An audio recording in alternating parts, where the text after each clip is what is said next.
Bom dia a todos os irmãos. Iremos recomeçar o estudo do Evangelho de Barnabé, ou Epístola de Barnabé, né?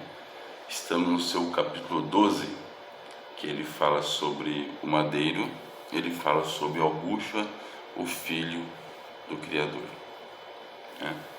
Então vamos fechar nossos olhos, fazer nossa prece inicial, né?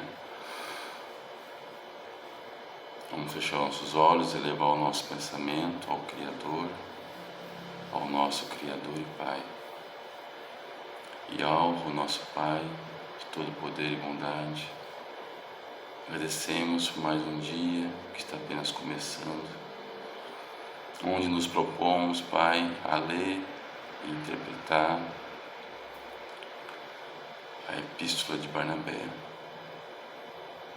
Que Yahusha, nosso Mestre amado, esteja conosco sempre, nos orientando, e que Uruha, o Espírito da Verdade, prometido por Yahusha, possa nos guiar a toda a verdade nesse momento, para que possamos ler, compreender, entender, interpretar da melhor maneira possível, com as orientações do Espírito da Verdade, a Epístola de Barnabé, e que possamos pôr em prática tudo aquilo, Pai amado, que vamos ler e que vamos ensinar na Epístola de Barnabé. Que assim seja. Amém. Bom, pessoal, como eu falei, temos que colocar em prática, né? Não adianta a gente somente ler a Epístola de Barnabé ou os Evangelhos, né?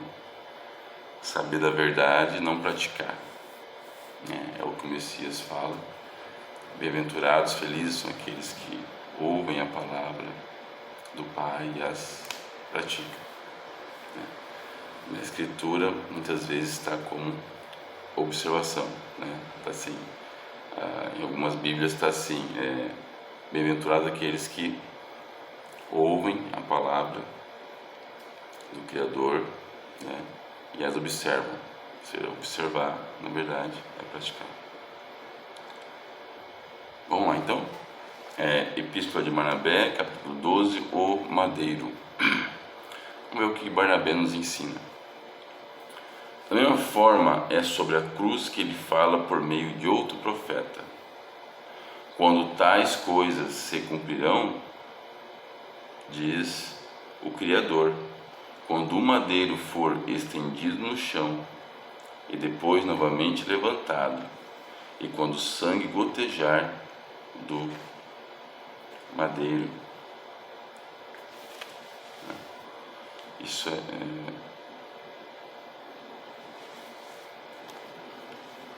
Eis que se fala de novo da cruz e daquele que seria crucificado.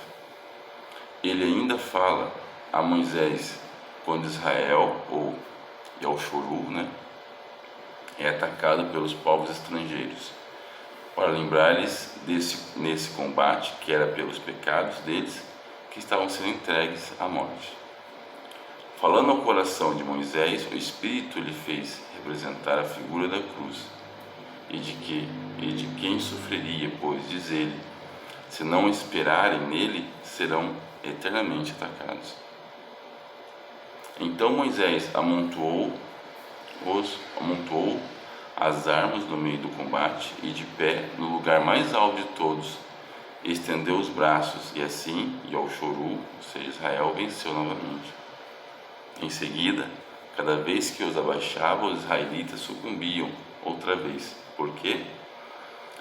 Para que soubessem que não podiam ser salvos se não confiassem nele. Por meio de outro profeta, ele diz ainda, o dia inteiro estendi meus braços para um povo desobediente e que se opõe no meu justo caminho. Outra vez ainda, no momento em que Israel, ou seja, Yahusha, sucumbia, Moisés fez prefiguração de Yahusha, mostrando que ele devia sofrer, e justamente aquele que acreditava estar morto na cruz haveria de dar a vida. De fato, o Criador fez com que todo tipo de serpentes os mordessem, e eles morriam, embora a serpente tenha sido para Eva o instrumento da desobediência. Ele queria sim convencê-los de que era por causa da desobediência deles que seriam entregues à tortura da morte. Finalmente, o próprio Moisés tinha ordenado: não tereis como vosso Deus nenhuma imagem fundida ou esculpida. Mas ele próprio fez uma serpente de bronze, colocou-a diante de todos e convocou o povo. Quando se reuniram naquele lugar, suplicando a Moisés que intercedesse pela cura deles, Moisés, porém, lhes respondeu: quando alguém de vós for mordido, venha até a serpente fixada ao madeiro e creia com confiança, crendo que as serpentes, embora morta, possam dar a vida no mesmo instante, será salvo. Assim fizeram eles. Eis que, de novo, a glória de Yahusha, porque tudo está nele e tudo é para ele. Ou seja, aqui Barnabé ele está mostrando, né, tudo que aconteceu. Ele pega fatos que aconteceu do Velho Testamento, né, que mostra a prefiguração, ou seja, a prefiguração do Messias, né, que aquelas coisas que Moisés fazia já era a sombra, né, de uma prefiguração do Messias Yahusha, que é divino. Como ele falou aqui, quando ele estendia os braços para que o povo de Al-Shuru pudesse combater e ganhar, o braço estendido já é a prefiguração, né, que ia vir o Messias, que ia ficar no madeiro. A questão também da serpente de bronze que ele colocou no madeiro, também uma prefiguração, uma sombra do Messias, né? E ele fala aqui também, mais para frente, olha só que interessante, que o nome do Criador, né, existem vários vídeos aqui no canal, se vocês buscarem, fala sobre o nome do Criador. E o nome do Criador no paleo-hebraico, ou seja, no hebraico antigo, significa Yahweh. Se lê, na verdade o significado é eu sou o que sou, mas a pronúncia do tetragrama sagrado, que são as 4 consoantes hebraicas do nome do Criador, que é Yud, Ve, Vav, He, se lê Yahweh, né? Até lá no templo de Elefantina, nós vemos achados arqueológicos do início do século XX, falando sobre isso, que os judeus antigos chamavam, né, o Criador de algo. E o nome algo, Moisés ele colocou em todos o povo, né? E ele modificou o nome do filho de Navi para Yahusha, que nós conhecemos como Josué. É interessante que se a gente pegar a Septuaginta, que é a tradução de todo o Velho Testamento para o grego, o Josué é chamado de Jesus, o mesmo nome que colocaram em grego, que colocaram no Messias Yahusha, Jesus, que depois virou Jesus, né? Jesus. Então, o nome de Josué na verdade, esse nome não existe. O nome dele era o mesmo nome do Messias Yahusha, tá? Que na Septuaginta está Jesus, que o povo hebraico hoje, né, no hebraico moderno é Yehoshua, mas no hebraico antigo, no paleo-hebraico, é Yahushua, né? E aqui ele fala sobre isso, olha só que interessante, né? Barnabé ele fala o seguinte sobre isso: ó. Que diz ainda Moisés a respeito do profeta Yahushua, o filho de Navi, né, que nós conhecemos ele como Josué? dando-lhe esse nome somente para que todo o povo ouvisse que o Pai revela todas as coisas em torno do seu filho Yahushua, né? Enviando-o para explorar o país, depois de ele ter dado esse nome.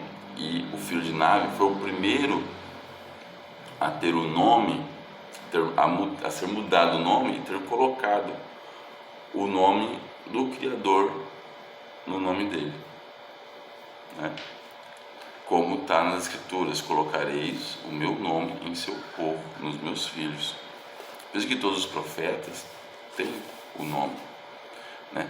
Como quando você lê, por exemplo, em português o profeta Isaías, o Ias, que é traduzido em Ias, na verdade é Yalvo, né?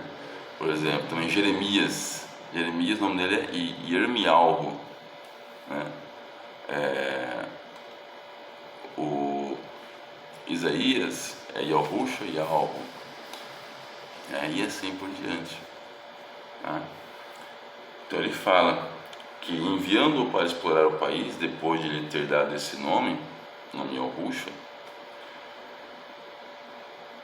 Moisés disse a Yahushua, filho de Navi: toma em tuas mãos um livro e escreve o que diz o Criador. Nos últimos dias, o filho de Alvo arrancará pelas raízes a casa de Amaleque. Mais uma vez diz que Yahushua, manifestado em prefiguração carnal, não filho de homem, mas filho do Criador, porque diriam que o Messias é filho de Davi. O próprio Davi, temendo e prevendo o erro dos pecadores, profetiza: disse o Senhor ao meu Senhor: assenta-te à minha direita, até que eu ponha os teus inimigos como estrados para teus pés. Isaías, né, o nome verdadeiro é Yahushua, também diz: o Senhor disse ao Messias, meu Senhor, eu o tomei pela mão direita, para que as nações lhe obedeçam, e eu romperei as forças dos reis. Vede como Davi o chama de Senhor e não filho. Olha que interessante. Então, primeiro, Josué, que na verdade o nome dele é o mesmo nome do Messias, Yahushua, o nome dele é Yahushua, né? Que no grego colocaram como Jesus, que depois no português Josué, que na língua hebraica moderna é Yehoshua, mas que no hebraico antigo é Yahushua. Por isso que o nome do Messias é Yahushua, porque Josué tem o mesmo nome do Messias, que é Yahushua, né? Então ele, quando Moisés coloca o nome dele, que é o primeiro nome, né, que é o primeiro nome que tem o nome do pai, Yahweh, nos filhos, no filho de Navi, ele ali está mostrando que ele é uma prefiguração, né, uma sombra do Messias Yahushua, que era divino, que era o seu servo. E interessante, olha só que interessante, que Barnabé ele fala: e mais uma vez, eis que Yahushua, manifestado em prefiguração carnal, não filho de homem, mas filhos do Criador, mostrando claramente que Yahushua, ele não era filho, ele não tinha uma natureza humana, ele sempre foi considerado filho do Criador. Mesmo quando ele é chamado filho do homem, por quê? Que André, se ele não tinha a natureza humana, né, de nossa humanidade, por que ele é chamado como filho do homem? Porque na profecia de Daniel e no livro de Enoque, o profeta Enoque e o profeta Daniel chamou o Messias de filho do homem, tá? Filho do homem, não filho de um homem, filho do homem. Então por isso que o Messias também era chamado como filho do homem, tá?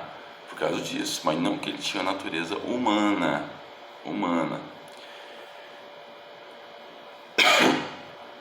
Quando a gente observa, quando a gente vê, por exemplo, em Mateus, em Lucas, que eles colocam a genealogia do Messias, desde Adão, Abraão e vai vindo, os homens naquela época achavam que o Messias realmente tinha uma genealogia humana, né? Por quê? Porque tinha-se uma profecia de que o Messias ia vir da casa de Davi, né? E na verdade ele veio, porque tanto Maria como o seu pai José, né, eles eram descendentes, né, do rei Davi. Mas o Messias Augusto não tinha a natureza humana. Ele era um ser espiritual materializado. Ele era um espírito materializado, né? E ele buscou o quê? Os elementos para fazer o seu corpo nos fluidos, nas energias da terra, né? Então ele não tinha um corpo carnal, ele não tinha um corpo semelhante ao nosso, um corpo materializado. Como diz Shaul Paulo, nem toda carne é a mesma carne. Existe corpos terrestres, existe corpos celestes. E o Messias tinha um corpo celeste, não um corpo terrestre igual a nós, igual a nós. E temendo, interessante, que o próprio e todo mundo achava sim que ele era vindo da descendência de Davi. Até nos evangelhos, no evangelho de João, o Messias ele pergunta, né, para o povo, de acordo com as escrituras, o Messias vai ser filho de quem? Aí eles falam, filho de Davi. Mas como que ele é filho de Davi se ele me chama de Senhor?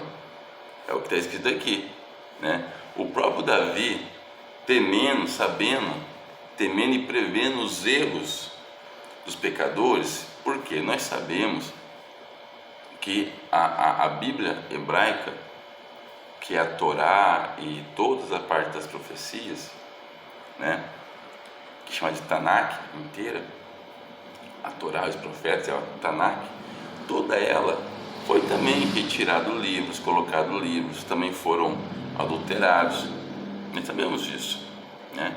Mas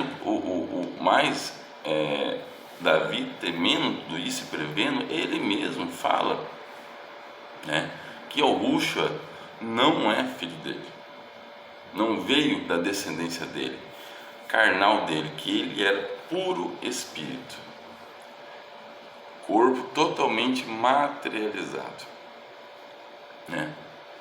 Como que ele fala? Da seguinte maneira: diz o Senhor ao meu Senhor, assenta-te à minha direita até que eu ponha os teus inimigos como estrado para os teus pés. Então Davi chama ele de Senhor, e não de filho. Mas se fosse filho, ele ia falar: eis, disse o Senhor ao meu filho, não ao meu Senhor, chama ele de Senhor. Estou mostrando que Augusto é acima de Davi, não vem da genealogia humana de Davi. Ele era puro espírito, ele era servo do Pai, filho do Criador, né? Filho do Criador, tá? Ele veio materializado, ok, pessoal?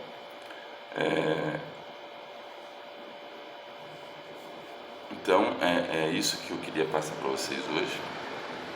Eu agradeço, todos possam estar me ouvindo aqui, mostrando que nesse capítulo 12 de Barnabé ele mostra a prefiguração do Messias, né? A prefiguração do Messias, e no Velho Testamento ele mostra onde que está a sombra do Messias, a prefiguração, lá em Moisés, mostrando que o filho de Navi, quando recebeu o nome Yahushua, ele também era uma prefiguração do Messias, né? Do Messias que ia de vir, né? Então, nesse capítulo 12, nós temos como anotei algumas partes que está também no livro Bíblia, que está em Êxodo, capítulo 17, versículo 16, em Êxodo 24, em Números 21, de 8 a 9, em Êxodo 17 a 19, em Salmos 110, 1 e Isaías 43, 1. Ok, pessoal? Então é isso que eu tinha de hoje. Agradeço a presença de todos e que a paz e o augusto estejam nos corações de todos e que o Espírito da Verdade possa guiar a todos os nossos irmãos a toda a verdade. Tenha um bom dia, um bom final de semana, um bom feriado e até nos ver.